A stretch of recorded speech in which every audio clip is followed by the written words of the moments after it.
আসসালামু আলাইকুম রাহমাতুল্লাহ। দূরে এবং কাছে যে যেখান থেকে আমার ভিডিও দেখছেন, আশা করি প্রত্যেকে ভালো আছেন, সুস্থ আছেন, নিরাপদে আছেন। আলহামদুলিল্লাহ, আমিও ভালো আছি। সকল বন্ধুদেরকে স্বাগত জানাচ্ছি নতুন আরও একটি রান্নার রেসিপি দেখার জন্য। আজকে আমি আমার পছন্দের একটা মাছ ভুনা করে দেখাবো। সেটা হলো পাবদা মাছ। পাবদা মাছ আমার ভীষণ পছন্দ। কার কার পছন্দ কমেন্ট করে জানাবেন। তো আসুন আমি রান্নাটা শুরু করি। দেখতে থাকুন কিভাবে আমি রান্নাটা করছি। তো এখানে আমি কিছু পাবদা মাছ নিয়েছি, ভালো করে ক্লিন করে নিয়েছি। তারপর এখানে লবণ, হলুদ, মরিচ এবং অল্প পরিমাণে তেল দিয়ে মাছটাকে হাতে মেখে আমি ম্যারিনেট করে এক সাইড করে রেখে দেব। তারপর চুলার মধ্যে প্যান বসিয়ে দিচ্ছি।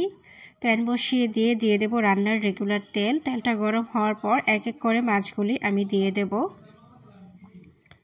তো এই মাছটা খেতে আমার ভীষণ ভালো লাগে, খেতেও অনেক টেস্টি এবং কাঁটাও কম, একটা শুধু মাঝখানে কাঁটা।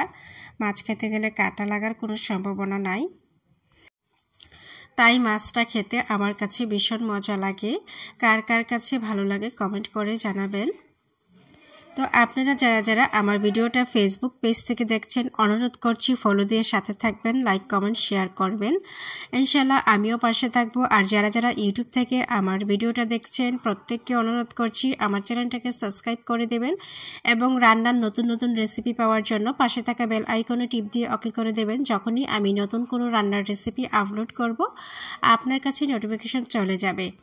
তো বন্ধুরা, আপনাদের সাথে কথা বলতে বলতে আমার মাছগুলি লাল লাল করে ভেজে নিয়েছি। এখন আমি উঠিয়ে নিলাম মাছগুলিকে একটা প্লেটের মধ্যে। তারপর মাছগুলিকে রান্না করার জন্য অন্য একটা প্যান বসিয়ে দেব চুলার মধ্যে।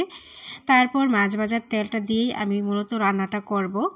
তো অন্য একটা প্যানের মধ্যে মাছ ভাজার তেলটা দিয়ে দিয়েছি। তারপর দিয়ে দিলাম পেঁয়াজ কুচি, সামান্য রসুন কুচি দিয়ে লাল লাল করে তেলের মধ্যে ভেজে নেব।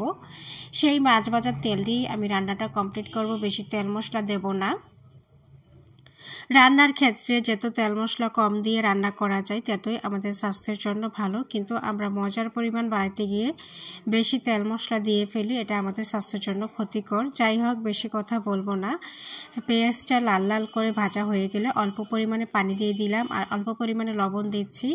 লাগলে পরে আবার লবণ দেব। এখানে 1.5 চামচ পরিমাণ হলুদের গুঁড়া দিয়ে দিলাম, আধা চামচ পরিমাণ ধনিয়া গুঁড়া দিয়ে দিলাম আর 2 চামচের মতো দিয়ে দিচ্ছি লাল মরিচের গুঁড়া।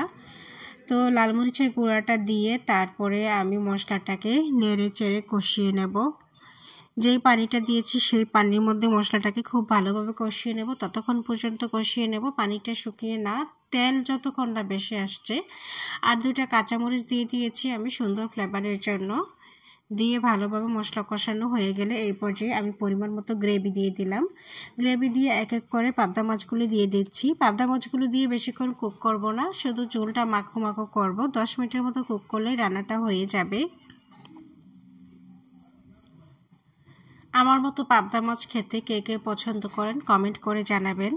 আর অনেক ধৈর্য ধরে যারা আমার ভিডিওটা দেখছেন, প্রত্যেকের জন্য রইল অফুরন্ত ভালোবাসা। আর অবশ্যই একটা কমেন্ট করে যাবেন যেন আমি আপনার আইডিটা ভিজিট করতে পারি। তো রান্নাটা প্রায় হয়ে এসেছে। আমি ধনিয়া পাতা দিয়ে দিয়েছি। ধনিয়া পাতা দিয়ে আরও মিনিট খানেকের মতো জাল করে নেব। তারপর চুলাটাকে অফ করে দেব। আমার রান্নার রেসিপিগুলো যদি আপনাদের কাছে ভালো লাগে, অবশ্যই লাইক কমেন্ট শেয়ার করবেন বন্ধুরা। আপনাদের কমেন্টের অপেক্ষায় সবসময় আমি থাকি। কেমন হয়েছে আমার রান্না অবশ্যই কমেন্ট করে জানাবেন। এই পর্যায়ে আমি রান্না হয়ে গিয়েছি, চুলাটা অফ করে দিয়েছি আর পরিবেশন করে নিচ্ছি প্লেটে খাবারের জন্য। এই হলো আমার রান্না করার পরে খাবারের ফাইনাল লুক, অর্থাৎ মাছের ফাইনাল লুক। কেমন হয়েছে রান্নাটা কমেন্ট করে জানাবেন। আজকের মতো আল্লাহ হাফেজ বন্ধুরা, দেখা হবে অন্য কোনো রেসিপিতে।